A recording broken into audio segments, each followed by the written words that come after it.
Have you ever looked at your dice and thought, this is the perfect amount, and I definitely don't need to expand my collection? Of course you haven't. You're a dice goblin just like me. All of us have this addiction, but I tell myself that I can stop anytime I want to, or at least I thought I could before I saw the dice sets from Dancing Druid Dice. Dancing Druid Dice has graciously sponsored this podcast and is offering listeners 25% off all of their products when you use the code ONESHOT25 at checkout. So stop going to dice rehab and use your money wisely, like to buy more dice, because let's be honest, you can never really have enough. Thank you, Dancing Druid Dice.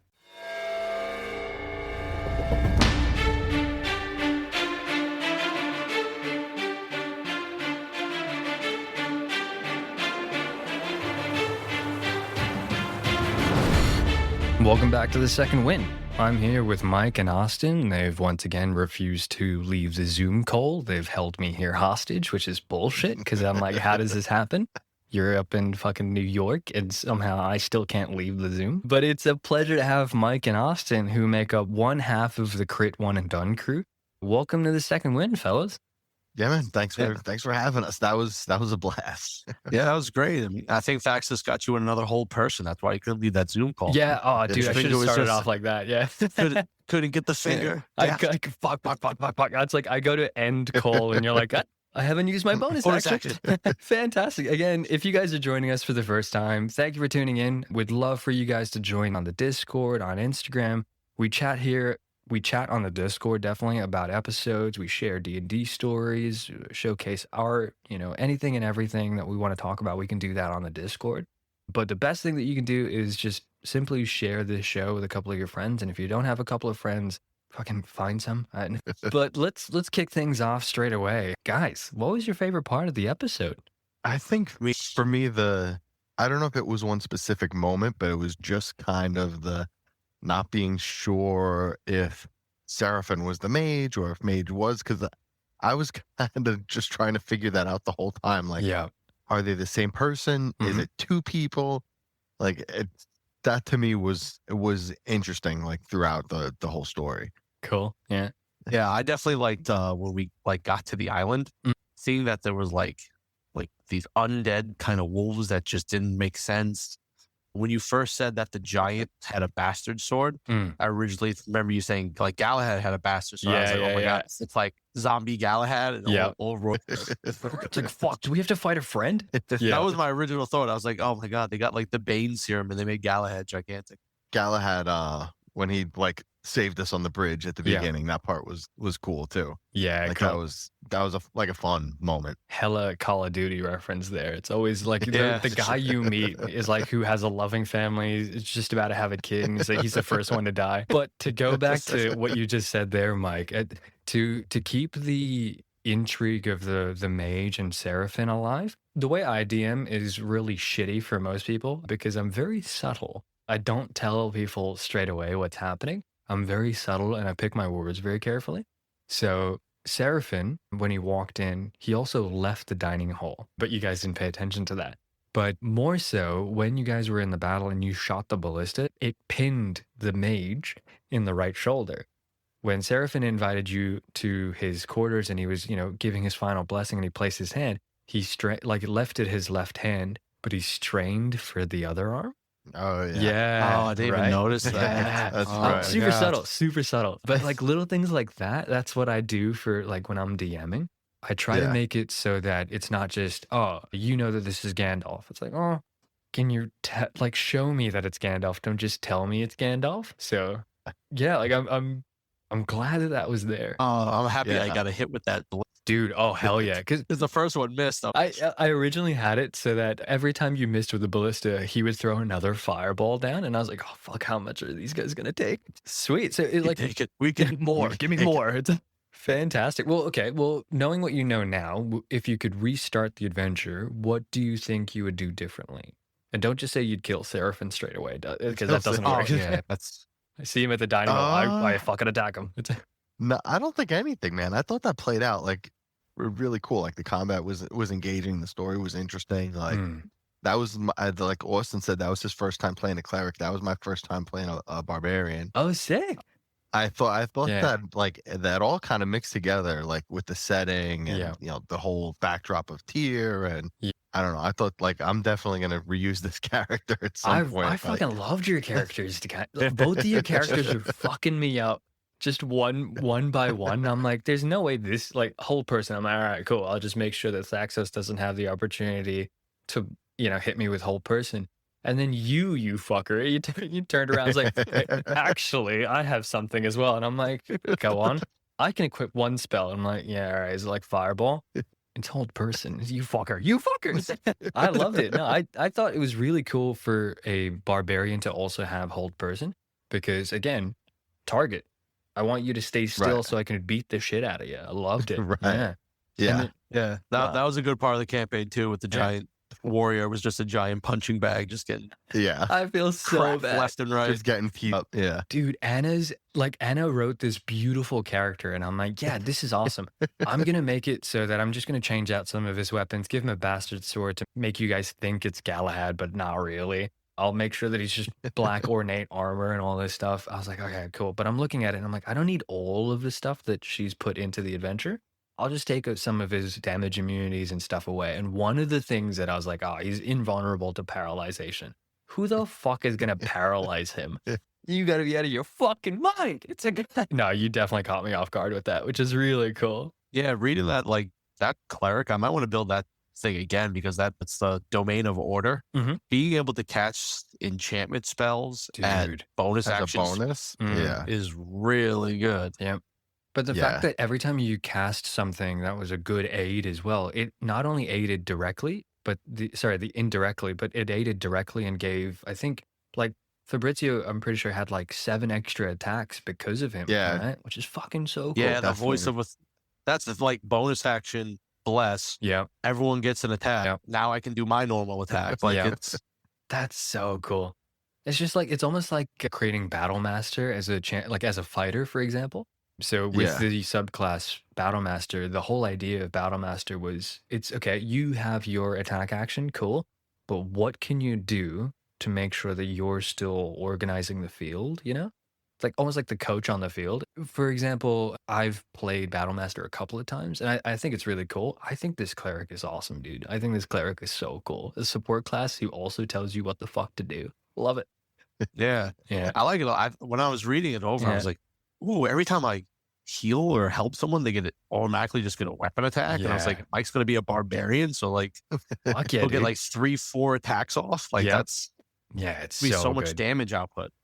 Well, okay. Well, that leads me to a question. If you could describe yourselves as like a D&D class, what would you choose? What would you go for?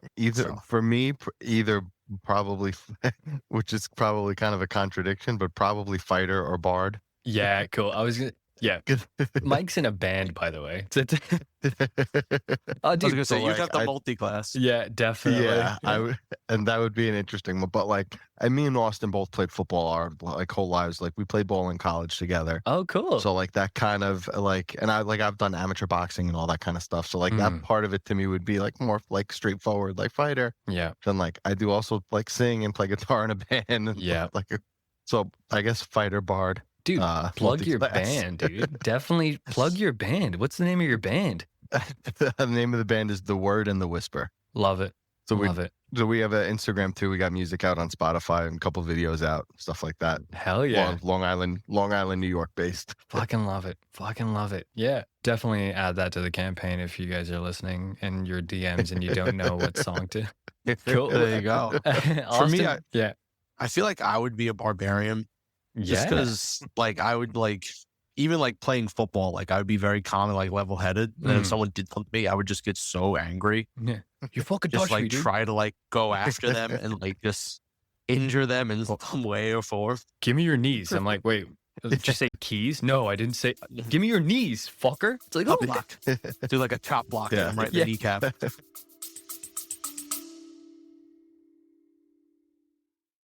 This podcast is proudly sponsored by WizardWorks Gaming. Hailing from Long Island, New York, WizardWorks Gaming creates incredible handcrafted accessories for D&D.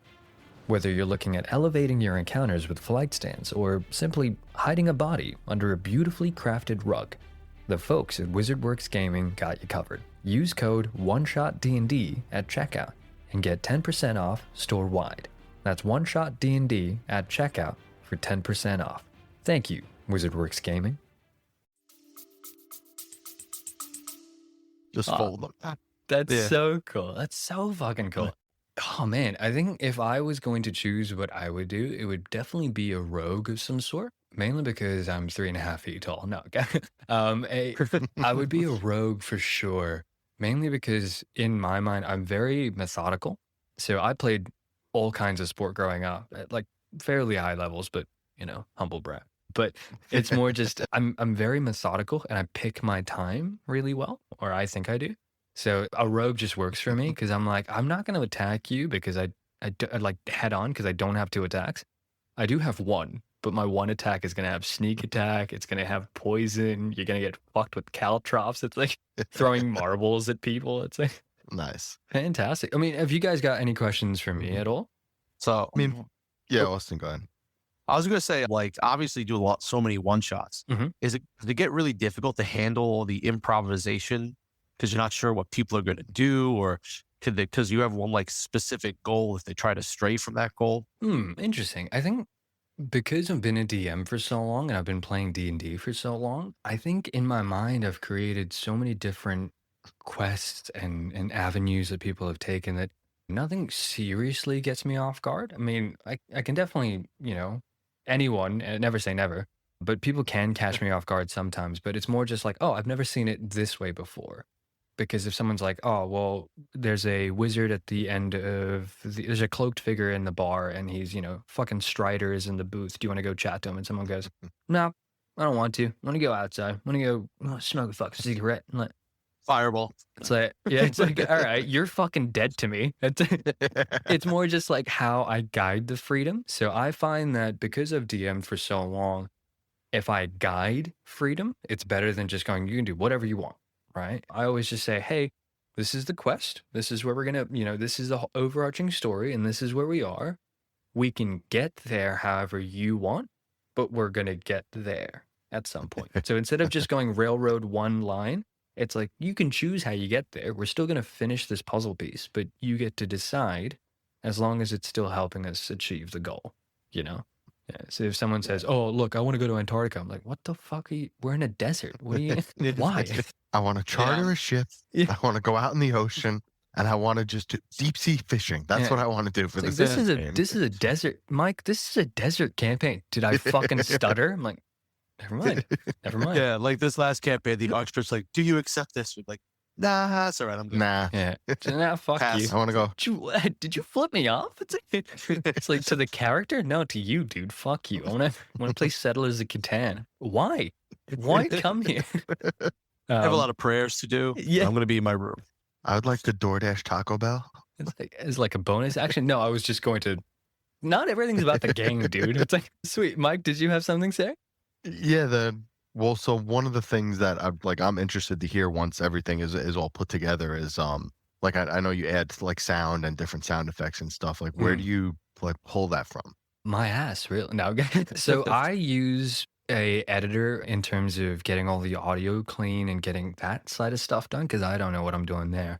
But then for the most part, I actually edit through like Descript, which is a plug for Descript, fucking not sponsored. But Descript has a huge library. Not a sponsor. Not a sponsor. Descript has a huge library of stock music and all this stuff. But before choosing anything, I don't just go in and just like click. I'm like, gunshot wound, boom, let's kick that. I try to picture myself in the scene when I'm listening to it because I listen to the one shot like hundreds of times before it gets released. So when I listen to it, I'm going, okay, what am I trying to capture here? And then I'll look through the library and go, that gunshot sounds perfect for this, or that arrow whizzing by your head, that sounds perfect for this scenario, let's do that. So that's how I go ahead and choose music, I think. Nice. Yeah. No, that's cool. I remember that from the one shot that I reviewed before, like that was one of the things I liked about it was like there was the one part of the scene where they were like coming down like a mine shaft kind of elevator and like just like opening the gate of the elevator, and I was like, oh, that sounds cool. That sounds Yeah. like a mine shaft elevator, like great being pulled That open. does sound like it. It's a mine. No, like for example, like you guys don't play Warhammer, right? And that's fine. It honestly, if I turn the camera around, I'd be disgusted at how much bullshit I have. But like, you guys don't play Warhammer, and that's fine. Like, there's no way for me to pull all my knowledge into you and be like, this is what I'm trying to achieve. But you guys know what a mine shaft is. You know what the sounds of a mine shaft might be. So if I can find sounds that are familiar and I can put you into that world, it doesn't matter if you don't know about Warhammer, right? But you feel connected to the world somehow. Oh, yeah, that makes a lot of sense. Yeah. I mean, like, for example, yeah, go on, sorry. I was going to say, I got one more question. Yeah, go for it. It's a pretty good one. Yeah. Since you like being an experienced DM, what is like the most embarrassing role that you've ever made as a DM that just like, oh, these guys, or has someone laid like a nat 20 on a roll, be like, oh, they're definitely not going to succeed this. And then they just like hit something crazy. Okay. The most embarrassing role for me, well, not embarrassing. It was kind of like a mix between utter disappointment and incredible joy. It's like, it was at both ends of the same spectrum in one. So it was like a Jekyll and Hyde moment. It was the final bit of our campaign, and this was a 30 episode campaign. I've spoken about this on this like podcast a fuck ton because I love it. Because the final moment, final boss, essentially, I gave every one of my players, I was like, look, you have one thing going for you. You're going to get buffed going into this, and you're going to have some temp HP to start things off, but every single one of you is going to have one legendary resistance. Just one. Throughout the fight, right? They're hopping timelines, they're fighting different things, they're going in. I'm making sure that I'm beating the shit out of all of my players and tossing random shit just so they have to use their legendary resistance because I wanted them to still feel powerful, right? And I was doing this multi-phase battle right at the very end. They're essentially at the cogs of time, and I'd beaten the shit out of everyone. Everyone is at like below half, at like 30 HP, essentially.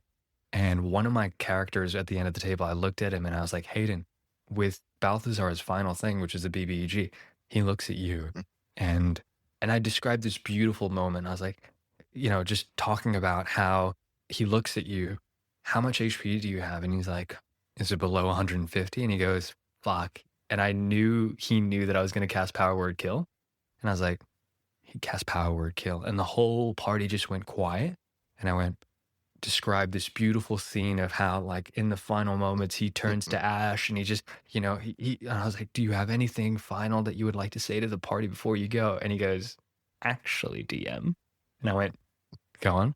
I cast legendary resistance. And I was like, you fucker, no way you have that. and it was this literal, like, it was 2 minutes of me describing this beautiful scene of how he dies, and he just looks at me and he goes, no, I don't die. And this is the first time he's ever played D&D in terms of like a campaign. So I was like so disappointed, but I felt like I was like a proud dad. I'm like, oh, he's fucking learning. Figured it out. Yeah. Yeah. Old. Yeah. Old. Just the whites of their eyes. Well, in saying that, do you guys have any moments that you absolutely love from D&D that you remember? Oh, well, so when Mike's first campaign, he was DMing. Cool. Yeah. And I was a barbarian named Crixus. Mm-hmm. And I had a Morning Star. We were in the middle of like a gladiatorial battle. Sick. And I hit one of his guys in the face. He goes, the character takes the hit, and he brings around and he spits out his tooth. And like without even blinking, I go, all right, I use athletics, I catch the tooth. And I like rolled it. He's like, okay. I was like, 18. He goes, okay, you catch the tooth. I go, good. I look him dead in the eyes and I eat the tooth. He's like, what? I go, yeah. Yeah, he thinks he's so tough. He's spitting out teeth. I'm going to eat it. I'm going to eat that tooth. Just so I had him roll Constitution to eat the tooth. Because it's enamel, dude. What the fuck? And I was like, is he intimidated? Is he scared? He's like, he's confused. There you go. Well, all right, that's good enough. I'll take it. We changed his character's name after that to Crixus the Tooth Eater. Eater of teeth. Eater of teeth. Fucking love it. Crixus Eater of Teeth. That's right. Fucking love it. It's one of those things where like I have this general rule for DMs where I'm like, look, if you don't want someone to do something, just don't let them roll for it, right? Stuff like that. It's fucking hilarious. It's too funny. Like There was this part in our campaign where these guys found out that the kids were like missing in the town as like a side mission. It was a complete side thing. They were just like, oh, we'll come back to that at some point. But they're like, no, we're going to take this and we're going to go head first. That's like main objective right now. I was like, oh, okay. Because like they went in and I'm like, oh, it's a toy store. You know that there's a toy store, like there's an owner of the store. He makes toys and whatnot. And they just, without me saying anything and guiding them, they were just like, I think this guy's going to be a pedophile. I'm like, wait, what? I'm like, yeah, he steals kids. He has a toy store. This guy's a pedophile. I'm like, no, I don't think so. Well, actually, no, I know so because I made this character. I'm like, he's not a pedophile. And he's like, no, we're going to try and lure him out. I'm like, what do you mean lure him out? And one of my characters put his hand up and he's like, I dress up as a sexy child. And I'm like, what the fuck? And he's like, I'm going to try and persuade this guy. I'm going to roll persuasion. It's charisma, right? I've got high charisma. I'm like, I don't think I can let you do this legally. It's like outside this game. I don't think legally I can let you do this. Moments like that are awesome, dude. I think, because like, how long have you guys been playing D&D now? Not very. A year and a half, maybe. Wow. I was going to say, I started a campaign just before then. So I'm probably like 2 years, 2.5. Yeah, you're a little more, but like, so there's 4 of us. Austin has a little more time on it, but like me, Matt, and Chris all started at the same time. Yeah. I mean, we started... Yeah, I want to say like a year and a half ago. Yeah, about a year and a half at this point. Yeah. So I DM'd first. That was my first time ever playing D&D. Was running a campaign. Yeah, wow. Which was super fun. Yeah. And then we just finished Austin's campaign a month or so ago. Or well, no, like 2 months ago now. At this point, Austin ran his campaign. Yeah. And we had just started the Thieves Gambit, the campaign that we're the live streaming now. Like we got everything set up. We're rolling like this. So Chris kind of got thrown into the fire. His first time ever DMing. Yeah. It was live in front of people watching him. And then so Matt is going to be next whenever we finish Chris's campaign. But he's definitely the most introverted, I would say, in our group. Yeah. So when we first started this, we all agreed like, okay, everybody's going to take at least one turn DMing. Like that way, at least we know what goes into it, what it's like from the other side. Yeah. If you hate it, you hate it. You only did it once. Yeah. So Matt did not really want to do it. So he basically agreed that he's going to run a 2-shot, basically. Sick. He has a little campaign that he's putting together, like that'll just last 2 sessions. Yeah. Like that's fine. At least you're doing it. You'll see what goes into it. And then like, you'll have a little more appreciation for like what's behind the curtain on the other side of it. Yeah. Because do you prefer to be a player? Look, both of you, do you prefer to be a player or do you prefer to be a DM? I like being a DM. Yeah. But I definitely enjoy both. Yeah. I kind of like our dynamic of like, we don't really have a forever DM because we're going to keep rotating. But I definitely like both. By the time I was done with, because the campaign that I did, I think lasted like 7 or 8 months. Wow. So by the time we were done with that, I was like, all right. And I had never played a character before. So I was like, all right, I want to be a character for a little while and see how that goes. Yeah. But like now it's, I played through Austin's whole campaign, which was also like 7, 8 months. Yeah. No, mine was like a year. Fuck. It wasn't that long. I think so, man. It was long. It was definitely long, but and now we're into Chris's, and it's like I'm already doing world building now because after Chris we have Matt, which is just going to be 2 sessions, and then it's like I want to do I got plenty of time to build the whole thing out for us. Yeah, me, cool. I think I like being a player. I like being a player in the games themselves. But I will say that like I did the DM sesh for my campaign, and it was pretty long. It ended up being like. Was it like 16 or 17 sessions it ended up being? Wow. Yeah. Mainly because you guys kept going off the rails and doing dumb stuff. I was like, okay. Yeah. I was trying to give them autonomy over everything. Austin's was fun because Matt is my actual brother. Oh, cool. So we played like halfling brothers in the campaign, like these Monster Hunter brothers. Why not? So it was that was fun, like in doing that. And I also Lucky Halfling is like one of the characteristics of like playing. It's crazy. Insane. You can never, other than tonight, what happened tonight where I crit failed like 7 times and back to back, which has never happened. Yep. But like me and Matt, we went through Austin's entire campaign. We never crit failed because if you crit fail, you get to re-roll. Yep. That's just how it is. That was annoying. That's just how it is. Yeah. I definitely feel like I'm more of a player than a DM. I think I'm like good at DMing, but I think I'm a better player. Yeah, cool. I think I'm more or less not voluntarily. I think I'm voluntarily a DM. I think I just love the whole here's a bullshit story that I've created. I hope you like it. And I kind of just push it out to people. And then they're like, dude, this is fucking great. I love being able to like just, sandbox the shit out of it. I'm like, okay, just don't touch anything because it's gonna break. It's fucking fragile. I love DMing. I just love it. Like I don't get me wrong, I love being a player as well. But I think the way that my mind works is like there's already kind of like Randy Orton. Love him. So glad he's back. Him and his Kevin Owens beef is brilliant. You guys should watch it. But like I have voices in my head that go in and they're like, oh, well, this is how the character would, respond. But this is how this character is going to respond. So I love being able to put myself into other people's shoe and going, no, well, this guy fucking hates you. This guy thinks you're amazing.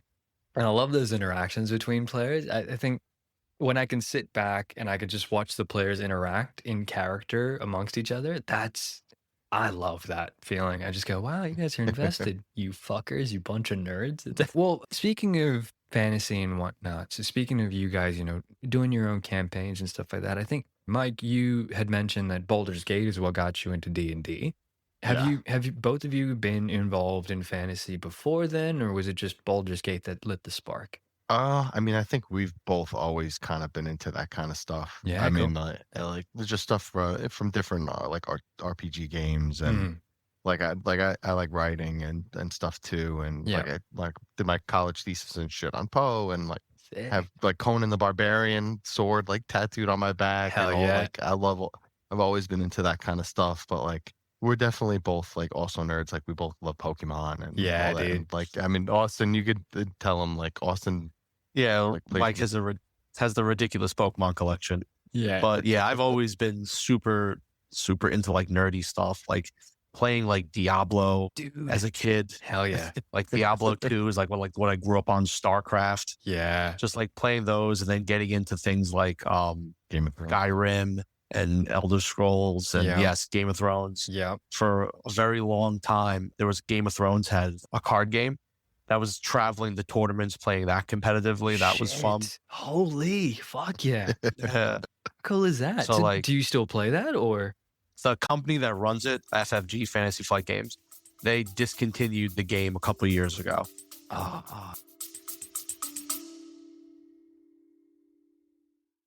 There's one thing I love more than dice, and that's a cult. Wait a second. That didn't sound right. Never mind. It's true. I do like cults. More specifically, Cult Dice. Cult Dice have generously sponsored this podcast and are offering listeners 10% off store-wide when you use the code OneShotDND at checkout. If you're in the market for a new set of dice, and let's be honest, of course you are, why not grab a new set from the crew at Cult Dice? So, go on. Treat yourself to some new handcrafted dice, and while you're there, why not join your local cult? Wait, hold on. Wait, how did that get in there? Ass. Yeah, so there wasn't any money in it because like Pokemon's like a trading card game. Yeah. It was called a living card game. Yeah. So, like, okay. When you got a pack of cards when Yep. a new set came out, you got like 3 copies of every single card that was made in the set. There wasn't like rares or super rares. So okay. Yeah. which made the game very affordable. Hmm. Everyone like there were like $50. Every card had the exact same value. Yeah. But the collector aspect of it wasn't as big. Yeah. No, there was zero collector aspect Yeah. unless you're collecting fan made art. Yeah. Cool. Okay. So, but I still Oh, did that for a rough. while. Yeah. But that was like super nerdy. Like little self plug. The last ever world championship, I got 18th place in. Fuck So that was yeah. fun. Fuck yeah. I mean, Yeah, like, I I've think always been nerdy. I never got into Pokemon. I do apologize because I no shit on Pokemon at all. Like no stop. He's yelling at me. Like I never got into Pokemon because I was the Yu-Gi-Oh generation. Fuck, dude. if you rocked up to school with the fucking dual disc on your arm, I was beating the shit out of you because I wanted that. I thought that was the coolest thing ever. So I never got into Pokemon. I also played Yu-Gi-Oh. Dude, hell yeah, Austin, you and me, dude. You and me. I played the Game of Thrones game. I played Yu-Gi-Oh. Yeah. I played Magic the Gathering. Hell yeah. Played I've got Pokemon. folders. Yeah. TCG. I played them all. Hell yeah. I've got like, I mean, behind me, not that this isn't like a visual podcast at all, but behind me, if I turn the camera, you guys can see this, but that whole like bookshelf right there, it's filled with random memorabilia, but like collect all my like expensive collector's items are on that. Magic the Gathering cards, but specifically D&D, like the fantasy realms or the Forgotten Realm ones. But my favorite thing is I'm a collector of comic books. Fucking love comic books, dude. I grew up on comic books. I love comic books. I love comics. Yeah, that's more Austin's thing too. Okay, yeah. well, are you a Marvel or a DC fella? Marvel guy. It's fine. It's all right. It's all right. Yeah. Spider-Man is my favorite superhero. Sick. Yeah. I'm like, yeah. I have a degree in physics. I'm a high school physics teacher. Holy shit. So like a physics nerd that beat people up. I'm like, yeah, let's go get them. I could do it. Like, well, you can see it like roughly. Oh, good lord, right about there. That one right there. That's a 9.8 variant cover of Tom McGinnis's Spider-Man, but it's actually the only one that I have from Marvel because it's signed by Stan Lee. It's the only one I have. Yeah, that's crazy. I like it was on auction. It was good. It was going, and I looked at it and I went, if there's only one thing out of Marvel that's gonna make it into my collection, I'd need it to be that. I got onto the bid, instantly won, and I went, fuck yes, dude. So that sits at like the top position. Yeah, I love Spider-Man, dude. Spider-Man is as it should. Spider-Man's my guy. You know, like. I love the whole quote of Stan Lee talking about Spider-Man where he's like, well, it could be anyone under the mask. That's why I made him. I went, Dan, you're missed, dude. I love you, dude. I actually have a Funko Pop signed. Whoa, how cool. Dude, I love that shit. Collecting is my like goblin nature coming out. Like even the swords behind me, for example. Like there are more swords on this wall, but I can't have a wide enough screen for it. I love shit like that, you know? Like my main thing that I collect is definitely Lord of the Rings stuff.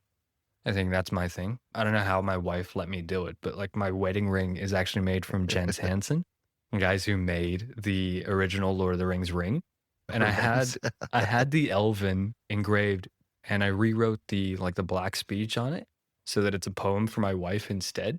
She doesn't give a shit. Me. She doesn't care. She's like, it looks good, honey. And I'm like, yeah, I'm never taking it off. Fantastic. So yeah, you guys have mentioned that, you know, you've gotten into D&D and it's so cool to see you guys do like a live Twitch stream of it as well. I think that's fantastic. I mean, most live Twitch streams are just like super high end professional cut clean things. And you look at it and you go, I feel like they're voice actors. This is like a job to them. They're getting paid.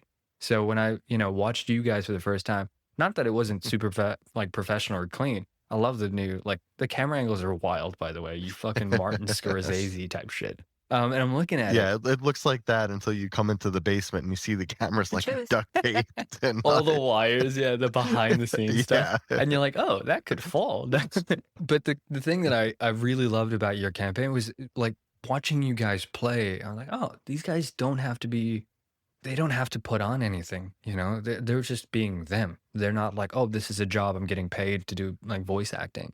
I'm just playing with my friends. And I'm like, that's fucking cool. I love it. Yeah, that's when we decided to like try to do like a live presentation of what we were doing. We like looked at like different ways to do it, and we kind of noticed that a lot of the ones that are like not in podcast form like this that are streamed onto Twitch, they're almost all remote. Yeah, where it's, and like you said, a lot of them they're very well done and they can be super engaging, but to us, we wanted ours to at least be a somewhat some kind of thing that made it ours and not another remote stream with all the, you know, the heads and boxes. And so it might not be as clean as some of the other ones. The sound might not be as crisp because like we were talking about before, it's a single mic that we originally had on the table and now we have it duct taped upside down on Chris's ceiling. Yeah. but we wanted it to have that feel. It's like like you just kind of mentioned, we're hanging out at at my next door neighbor's basement with my buddy and my brother, and just playing D&D, and we want to get to the point where we can like zoom people in and get them like up on the display where like we could have we can have you come special guest for be a character for a session, or like start bringing people in, and hell yeah, because we love doing that kind of stuff. I mean, that's why we're here. We want to collaborate with other people. I mean, we've been doing this specifically, like streaming and all this. I mean, for three months, not even now. Yeah. So we've been having a fucking blast with it. You guys are barely like scraping the surface. It's like so much for you guys because everyone loves you guys. Honestly, it's fantastic. And why shouldn't they, right? Because it's nice to see personalities that are yours, right? It's not personalities of I'm doing this for a job to make money. I like it. I mean, like in the future, if you guys get like a Patreon and stuff like that, fantastic. But it's still just a home game, right? I love it. So we're going to do something a little bit different because fucking why not, right? I've had this little segment that I've been cooking up, and I've tried it already with a couple of people, and this is going to be an ongoing segment. So in the second wind, right, I've got this new segment called the Second Life. Essentially, you're going to use the same characters that you just had in the previous episode that we just recorded, and you're actually going to fight either a character or a monster from the one shot that I was going to use, but I didn't. So, something that got cut from the adventure was that originally Seraphin was going to stab himself in the heart, and in doing so, he was going to actually turn into a red dragon, and you was going to have to fight a red dragon. Yeah. Oh, God. Yeah, exactly. The idea was you guys were going to fight a fucking red dragon, but to make it fair, I was going to have to nerf it a lot. And obviously, lair actions, resistances, and all that shit. You guys are 2 level 7s plus Galahad, which is a level 7 as well. It was going to be unfair, right? So I've nerfed it down. But as I was nerfing it down, I was like, this isn't interesting. Let's make Seraphin do something else cool. So we're going to do that. You actually are going to try and fight Seraphim in dragon form. In saying that, like I mentioned before, he won't have lair actions. He won't have legendary resistances. But let's roll initiative. Do I get my spell slots back? Yeah. No, no, you don't. All right. So let me long rest. Okay, 18. Actually, I get advantage. Ooh, 20. I got dirty 20. Dirty 20. Oh, fantastic. Well, cool. You go. You guys both go before Seraphin. The good thing about this is that, again, it's going to be a nerfed version of an adult red, but you guys don't have Galahad, so just you two. We're going to see how far you guys go. I'm pulling no punches. Let's get right into it. So, Fabrizio, go ahead and start. Okay. So is he still in Seraphin form, or is he? He's already a dragon. He's already a dragon. He's already a dragon. Yeah. Okay. He was going to stab himself as soon as you walked up to him and figured out that something was fishy. He's like, well... All right, so I'm going to go ahead. I'm going to use my rage. Mm-hmm. I'm going to go into my trance of tear. Cool. Actually, what I'm going to try to do then, Fabrizio's going to run in. He's going to dive on the dragon, and he's going to try to grapple it. Yeah, cool. Go for it. So it's an opposed athletics check. Bold strategy, yeah, strength. Let's see. Target must succeed a strength or dex saving throw of 8 plus my proficiency bonus with it. So it'd be, it should be 13. 13, cool. He doesn't have anything special to this. He's just going to roll the 1 die. He rolled a 4. Fuck me. All right. Cool. So you go in and just go ahead and choke this fucking dragon. The dragon's just long neck fucker just flopping around. All right. Cool. So Fabrizio's on top of him now, just holding him down, grappling. Yeah, I guess so. Fantastic. Okay, well, shit. Thaxis, it's your turn, dude.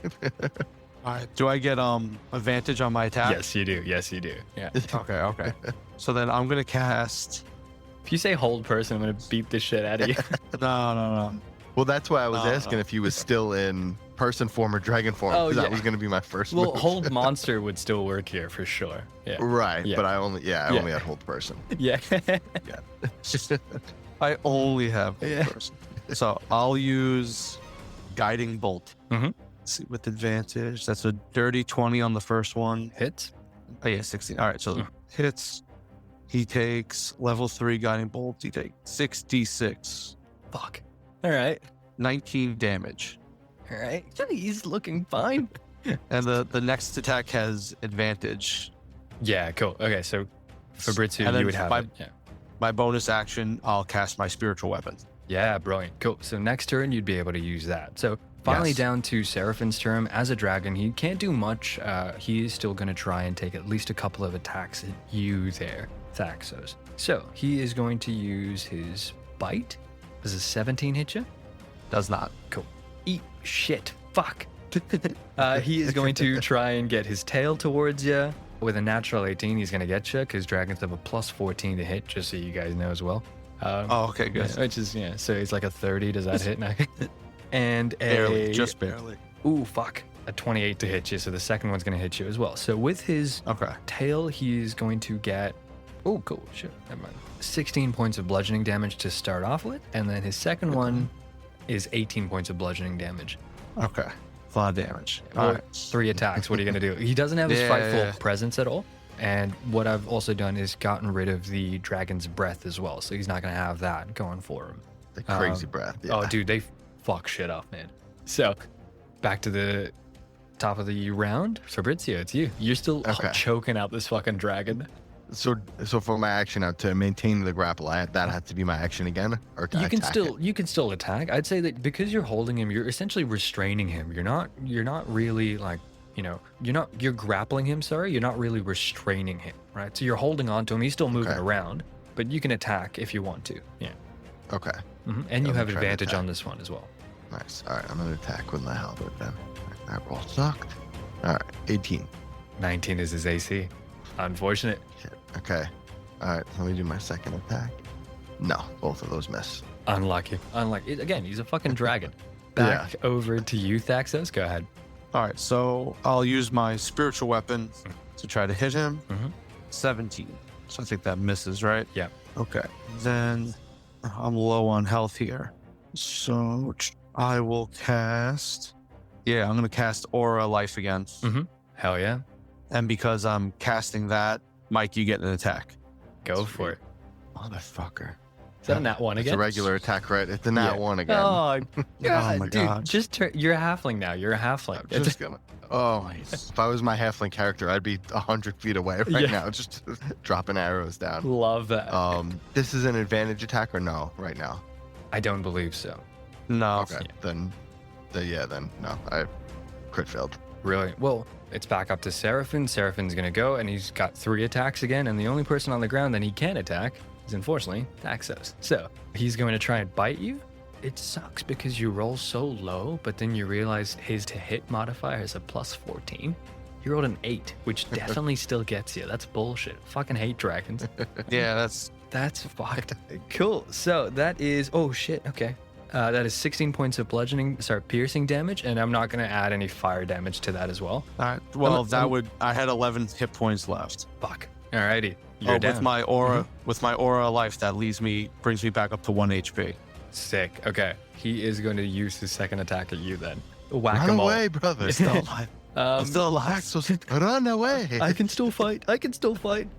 Unfortunately, his second one does hit, and I think the second one does put you down. The third one comes in, and he's going to try his hardest to try and get you off his fucking neck because you're being a pain in it, but he's going to try and do it with disadvantage. So he's going to roll twice with disadvantage. With a 4 plus 14, that's an 18? Yeah, that'll hit. Yeah, cool. So, again, dragons are ridiculous. That's 13 points of damage to you? Okay. Yep. And it is back up to your turn. Okay. All right. So I'm going to go back to using the halberd. 18. 18 definitely. 19 is going to, 18 is going to miss. AC, right? Yeah. All right. These dice they got to go. Those, again. Jail. Again. Dude. Again. Dude, it's the same dice. Unreal. It's the same. I only brought one set of dice down here with me. I should have brought my case, but so I missed both my attacks. Unlucky. He's gonna kind of try and shake you off. So what I'll do is for you to maintain your grapple, we'll do an opposed athletics check. He's just got a regular on this, so because you are already raging, it would have given you advantage. He's way larger than you, which would have given him advantage, so it just negates. It's a regular roll. Make it okay. But I still get my athletics modifier. Yeah, absolutely. So he got a 15. 23. Fuck you. All right. Fabrizio athletic as fuck. He's gonna hold on. It's like, no. It's like, dude, let go, please. You're choking up on this guy. Cool. That was unfortunately his whole action to try and get out of this grapple. So he can't do shit. Back to you. Back to the halberd, just trying to smash it down on him. Cool. The whole grapple the dragon thing. I got this straight from my campaign. Oh, Crixus the Teeth Eater. Yeah. Grappled everything he could get his hands on. Love it. Okay, here we go. 22 on that one. Hits. And that's gonna do 11 damage. 11 damage. Cool. And then the second attack is 27. Yep. That's gonna do 9 damage. 9 damage. Oof. Alrighty. So peek behind the screen. He's at 39 HP right now, right? I mean, like he took 35 points of damage. I was gonna make this a threshold, so instead of having the full, what's it, like 256 points of damage that you gotta do, I was gonna have it so that it's only gonna be 50 HP. If you get him to 50 HP, he reverts back to human form, and then you can just kill him from there, because he'll be in a weakened state anyways. So he's at 39 HP, 39 points of damage, which means that you technically only need 11 more points of damage to kill him. But how much HP do you have right now? I'm chilling. I got 55. Fuck. Okay, cool. So that was the end of your turn. He's going to try and get at you with disadvantage again. So he's going to roll twice. Okay. His bite, is a nat 20 and a 14. A 14 plus 14 is definitely going to hit you. A 14 plus 14. Dragons suck ass, dude. That's 23 points of damage. Okay. And then he's going to try and attack you once again with his tail. Oh, with his claw, sorry. With disadvantage. A 20 will hit you. Yeah, it's still hit. Yeah, that's fucked. And, sorry, I rolled the wrong dice. I got too eager there. And that's 14 points of damage. How you doing? Okay. Yeah. I'm good. Cool. I mean, I'm not good, but I'm alive. I've been better. Back to your turn. What do you want to do? I'm going to keep going at him with the halberd. Cool. Sure. That's 14. 14 Misses. Doesn't hit, right? Yeah. Again, 11 points of damage will kill him. Yeah. Hell yeah. Cool. If you roll enough damage, you might kill him. 11. How do you want to do this? That was it. Yeah. So he's going to flip the halberd upside down and almost just use it as like a big long spear and just jam it into the top of his head. Sweet. With the spike end of the halberd down. I love it. As I'm riding on top of its neck. You're almost falling down this thing. And as you're falling down, you see that your halberd releases its hold on the actual meat of the dragon. The dragon reverts into Seraphin's form. And you still in the air, as you're falling, manage to grab your halberd and stick it into Seraphin. And as you both crash into the ground, you take a little bit of falling damage. Seraphin dies. Look at that. You guys won twice. Fantastic. Yeah, I was there. Yeah, I did much. Yeah. Well, you did. I find that, like, for the most part, if you play a cleric or anything like that, or a support class, it's really, really good and important to keep yourself up. However, it's fucking hard if you're fighting a dragon. Oh, yeah. That's all right. But no, okay. Well, that was the second life. Congratulations, guys. You still have your second life. Cool. Yeah. We'll continue the campaign. You guys kill other dragons next. Cool. With that being done, and on that note, we'll end the session right there, essentially.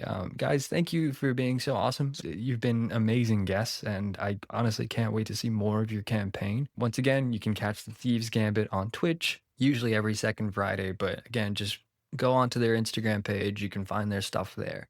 Yeah. But is there anything else you would like to plug? Yeah, I mean, it's like you said, it's really we put everything on our Instagram, all of our links, our schedule for like when we're going to be streaming. We do try to, even if it's not the exact same day, every other weekend. Like our next session is going to be next Thursday because we couldn't do Friday, Saturday, or Sunday. Yeah. So the next session will be on the 27th, be the third episode of the Thieves Gambit. We'd love to see you there. Fantastic.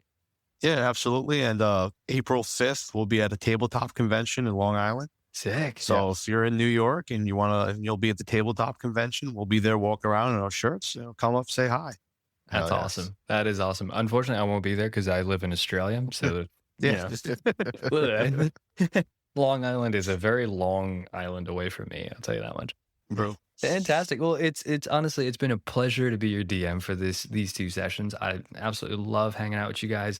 Hopefully in the future, I can actually host a little Twitch thing for you guys where, I'll give you a peek behind the screen if anyone's listening. the idea for your Twitch when I take over for the host as your DM is to run you through a fever dream that I've had before. I ran this for some of my friends, and the way that it works is essentially it's multiple rooms, multiple phases. The moment you die, it's a complete reset. And you lose all your magic items, you lose everything that you found. It's a complete reset, and you have to get through 5 consecutive rooms. It's fucking amazing. I love it. Dude, it took us 3.5 hours to get through 9 runs to complete it. And it was about like 11:30 before. I was like, guys, you're completed. You can go home now. It's like, no, keep going. It's Gotta do it. fantastic. Well, again, if you like this episode, please rate the show and share it with your friends. Follow us on Instagram at OneShotDND. I hope you guys had fun, and I'll see you in the next episode.